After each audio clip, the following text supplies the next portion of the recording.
What's up, YouTube? We finally have Blackwargreymon shenanigans! I'm so excited because Blackwargreymon is honestly my favorite Digimon in the entire series. I loved his backstory. I truthfully loved everything about Blackwargreymon in Adventure 2. So I'm super excited that this deck is actually really meta and really relevant, and then continues to be so during BT9 when we get Gaiomon and the X-Antibody stuff. I'm so excited for this deck. So let's go ahead and get into it. We're going to start with the babies. We have 3 of the Koromon because we want more draws, and then 2 of the Greymon because, again, we want more draws.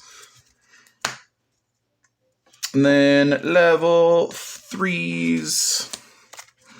It is all Agumons. So we have 4 of the promo Agumon that gives 2,000 as long as its name includes Greymon, which 90% of every monster in this deck has it.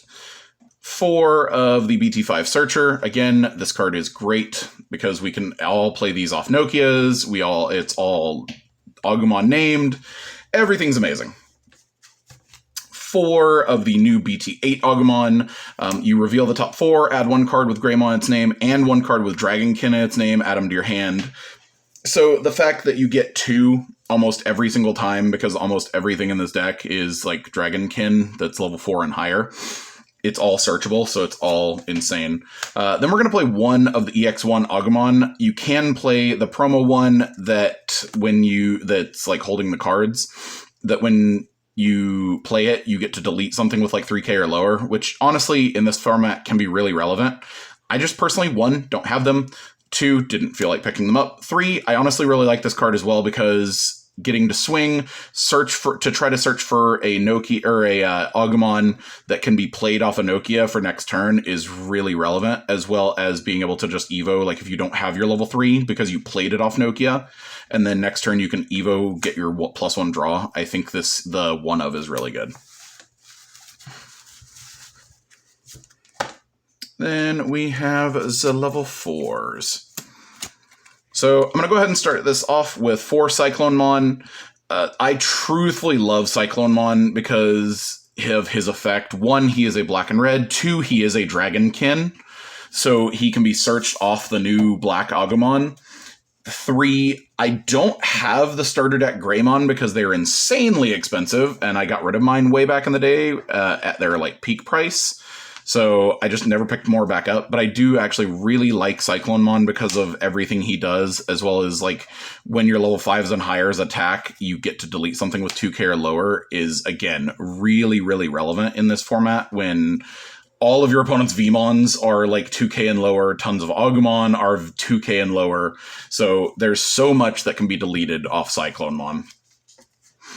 4 of the new Greymon that if you have a red Digimon in play, this Digimon becomes blocker. He is insane because especially next format in BT9, you turn your Gaiomon into having reboot blocker, security attack +1, blitz. That card has so many keywords in it, it's not even funny once you add in the source materials. It's so dumb. Then we're only going to be playing 3 of this Greymon. 1, his source material is great because he's giving +2k to your stuff, but he also Evos over almost all of your Agumon, and that's why we're only playing 3 of them. He does not Evo over your black Agumons because they are black, and he does not Evo over black. He only evolves over red, so that is why we cut this down to 3. So that is real relevant, and why. Level 5s. 2 of the Metal Greymon from EX1. When attacking, you can delete a Digimon as long as you're attacking the player. Delete it level 4 or 4k or less, which is really good. Most of the time, we're not going to swing with him though. He is really here because as long as it has Machine or Dragonkin, it gets piercing, which is really dumb giving Blackwargreymon's piercing because of how much they can unsuspend themselves.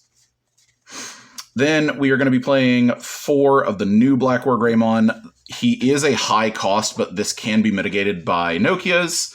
Nokias, obviously, reducing them by 1. Most of the time, by the time we're going to be putting this out, we're probably going to be having at least 1 or 2, making him a normal cost level 5. Then he can also attack all of your level 6s can attack your opponent's unsuspended Digimon as long as it's a Dragonkin or machine, which Blackwargreymon is machine and or a Dragonkin. So we're attacking all of the opponent's unsuspended. Then last two is going to be Chimeramon. This card is actually insane for what it does. He can reduce your opponent's Digimon to 0 by deleting them once because of how much coloring we have underneath it. He evos for free over a couple of level 4s, which means we're mixing up a couple of like the source materials. It's so nuts, all of the things that Chimeramon can really, really do for this deck. He also puts a level 5 underneath him from your discard pile when you evo into him, which, again, real dumb. Real dumb. So, meaning that when you evo into him, you could put like a Metal Greymon or this Metal Greymon underneath him, getting piercing, or the ability to go into swinging at your opponent's unsuspended. Stuff is really good. Level 6s. So I've got a couple of little texts that I really like for the level 6s. We're going to start with the new level 8s, or level 6s. They are the new Blackwargreymon. He has the ability to delete Tamers as well as Digimon because of his source materials. Then, during both players' turns, when an opponent's Digimon is deleted, you unsuspend this. So, if he is suspended, your opponent swings into your security, dies, this gets to unsuspend, which means, like, if your opponent, he just can't be swung over at that point. Like, the things that this Blackwargreymon does, and then the things that I think of that Gaiomon does next set in BT9 is nuts. Then, my couple of personal texts is one of the Blackwargreymon from BT 1.5. This card is really good because every time you attack your opponent's Digimon with the highest DP, you get to unsuspend it. And then this in combination with the new Metal Greymon being able to attack unsuspended means you could just continuously delete your opponent's entire board as long as you keep swinging at the highest one. And then delete your opponent's entire board because of sources. You're probably going to be at 14 or like 16k. And then you swing at your opponent's security with him. Like, it's really, really insane. Now, you can also, instead of this, play the promo one that has Digiburst getting to unsuspend himself. If you're playing the security attack or the security attack +1 Greymons, he is honestly really good as well because you get to get rid of like a 5 and a 3 or whatever, unsuspend, continue swinging. Like, it's all really, really good stuff. And then we're playing a 1-of for the Blitz Greymon because de-evoing can be really good this format because it gets around Armor Purge where they're just trying to protect themselves. Well, this is going to get rid of that armor anyway. And then he does also have piercing. So if you have your one that can attack unsuspended underneath this, you have piercing plus getting rid of killing unsuspended. Like, this is really, really good. So that is everything. We're not playing any level 7s. I was trying to play level 7s in the form of like our Blitz Omnimon, but the consistency of it, like, I kept in testing seeing it too often. This is where it gets easy, is because we're playing for Nokia. Obviously, we love our girl Nokia. Being able to play an Agumon for free, then suspend it to reduce cost. Such an insane card. Then I kind of wrestled on playing Marcus or the BT1 tie, but it came down to really what I wanted to play for this is playing Marcus because there are some memory issues with the deck because of how high cost some things are. So we're going to play the Marcus because every swing, then we're going to gain 1, 2, or 3 memory depending on how many of these have hit the table. So this is what really helps the deck.